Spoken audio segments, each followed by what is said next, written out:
নমস্কার বন্ধুরা, আমি মৌ আবারও চলে এসেছি নতুন একটা ভিডিওর সাথে। আমি নিয়ে এসেছি পাকা পেঁপে। অনেকে ভালোবাসে, অনেকে ভালোবাসে না। এমন একটা রেসিপি করে দেখাবো যে সকলেই ভালোবাসবে। সকলের সাথে থাকুন। আমি পেঁপেটাকে ভালো করে খোসা ছাড়িয়ে টুকরো সাইজে কেটে নিয়েছি।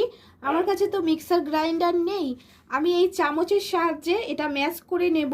আর গ্রেটারেও এটা গ্রেট করা যেত, কিন্তু আমার এই পেঁপেটা একটু ঘরে ছিল তো কদিন, নরম হয়ে গিয়েছে, ওই জন্য এটা গ্রেটারেও গ্রেট করা যাবে না। আমি এই চামচের সাহায্যে ম্যাশ করে নেব ভালো করে। আমি এই যে ভালো করে চামচের সাহায্যে আমি এরকম করে নিয়েছি পেঁপের পাল্পটা। এবার আমি এই ছাঁকনির সাহায্যে আমি ছেঁকে নেব, কেননা এতে অনেক গুটি গুটি রয়েছে, সেই কারণে। এই যে আমি ছাঁকনিতে নিয়ে নিলাম, আর এই চামচের সাহায্যে ভালো করে আমি করে নেব, ছেঁকে নেব, যাতে গুটিগুলো না থাকে। এইভাবে ছেঁকে নিতে হবে। এটা যদি মিক্সার গ্রাইন্ডারে হতো তাহলে পুরোটা পেস্ট হয়ে যেত সুন্দরভাবে, কিন্তু একটু খাটনি করতে হবে।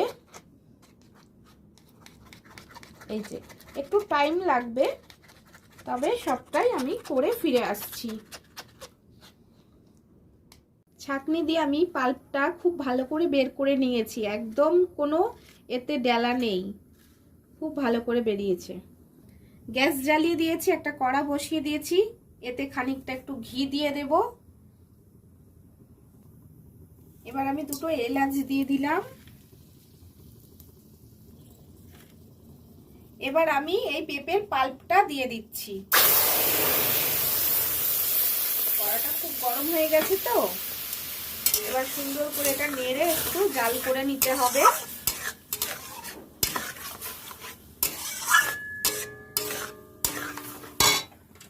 পাল্পটা দিয়ে ভালো করে একটু জাল দিয়ে নেব, ঘন করে নেব। যারা পেঁপে খায় না তারাও কিন্তু খুব সহজে খেয়ে নেবে পেঁপে, আর বুঝতেই পারবে না যে এটা পেঁপে। এটা বলা যাবে পেঁপের পায়েস বা পেঁপের হালুয়া। 1 চামচ ময়দা অ্যাড করব, এটা অপশনাল, আপনারা দিতেও পারেন নাও দিতে পারেন। এবার খুব ভালো করে নেড়ে যেতে হবে।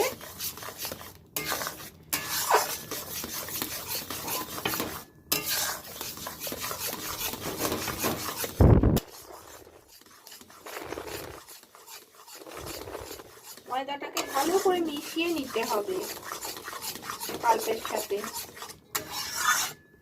এতে চালের গুঁড়ি থাকলে চালের গুঁড়িও অ্যাড করতে পারেন, সুজি অ্যাড করতে পারেন।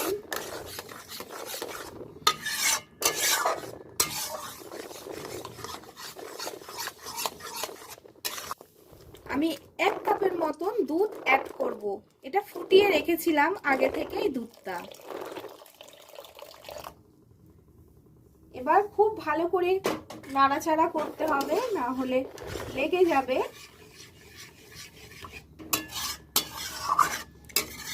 খুব সুন্দর কিন্তু একটা গন্ধ উঠেছে, ঘিয়ের এলাচের একটা খুব সুন্দর গন্ধ উঠেছে। একবার হলেও আপনারা বাড়িতে ট্রাই করবেন, খুব সুন্দর লাগে। এই পেঁপেটা আমাদের গাছের পেঁপে ছিল, মা পাঠিয়েছিল, অনেকদিন ধরে পড়ে রয়েছে, খাওয়া হচ্ছে না, তো কি করব ভেবে ভেবে আজকে আমি এই উপায়টাই করলাম, সবাই খেয়ে নেবে। আর খুব সুন্দর একটা কালারও এসছে। আমি এটা ফার্স্ট টাইমই ট্রাই করলাম নিজে থেকে।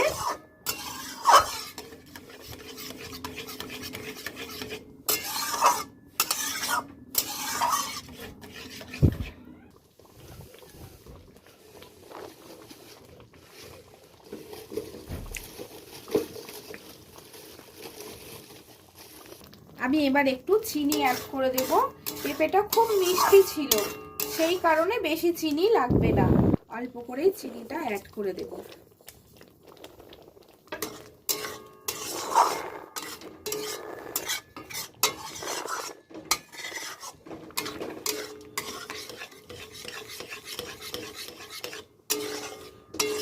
আবারও খুব ভালো করে চিনিটা এর মধ্যে মিশিয়ে নিতে হবে।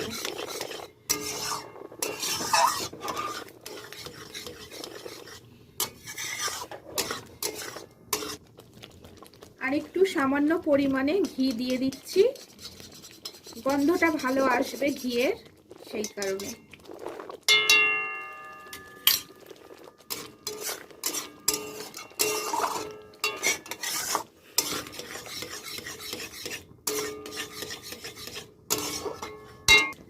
আমি এখানে কিছুটা কাজু আর কিশমিশ কুচিয়ে রেখেছি, সেটাই অ্যাড করে দিলাম।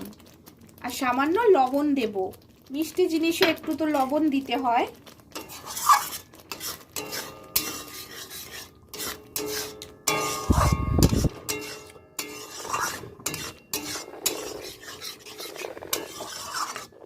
এই ছোট্ট ভিডিওটা কেমন লেগেছে অবশ্যই কিন্তু লাইক, কমেন্ট, চ্যানেলটা সাবস্ক্রাইব করে জানাবেন। ভিডিওটা যদি পছন্দ হয়ে থাকে অনুরোধ করছি শেয়ার করে দেবেন আর একটা ছোট্ট করে হাইপ করে দেবেন। আপনাদের একটা লাইক কমেন্ট আমাকে কিন্তু এরকম ভিডিও বানাতে উৎসাহ দেয়। পেঁপের পায়েস কিন্তু আমার সম্পূর্ণ রেডি হয়ে গেছে। 1 চিমটে আমি নুন অ্যাড করলাম, এতে নুন না দিলে তো গুণ গাইবে না, এই জন্য নুনটা দিলাম। টেস্টটা বাড়বে না নুন না দিলে। আমার কিন্তু রেডি হয়ে গেছে, এবার আমি একটা পাত্রে এটা ঢেলে নেব। আমার পেঁপের পায়েসটা কিন্তু সম্পূর্ণ রেডি হয়ে গেছে, আমি এই পাত্রে ঢেলে নিয়েছি। কেমন হয়েছে অবশ্যই কমেন্টে আপনারা জানাবেন। কমেন্ট কর। এই যে আমি এই বোলেতে আমি সার্ভ করছি, খেতে কিন্তু ভালোই টেস্টি হয়েছে।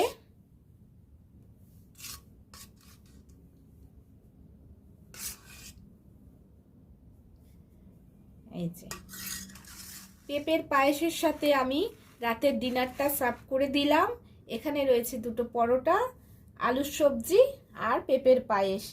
এই ভিডিওটা কেমন লেগেছে অবশ্যই জানাবেন। পছন্দ হলে লাইক, কমেন্ট, চ্যানেলটা সাবস্ক্রাইব করে সাথে থাকবেন। হাইপ করে দেওয়ার অনুরোধ রইল। সবাই ভালো থাকবেন। টাটা, বাই, গুড নাইট।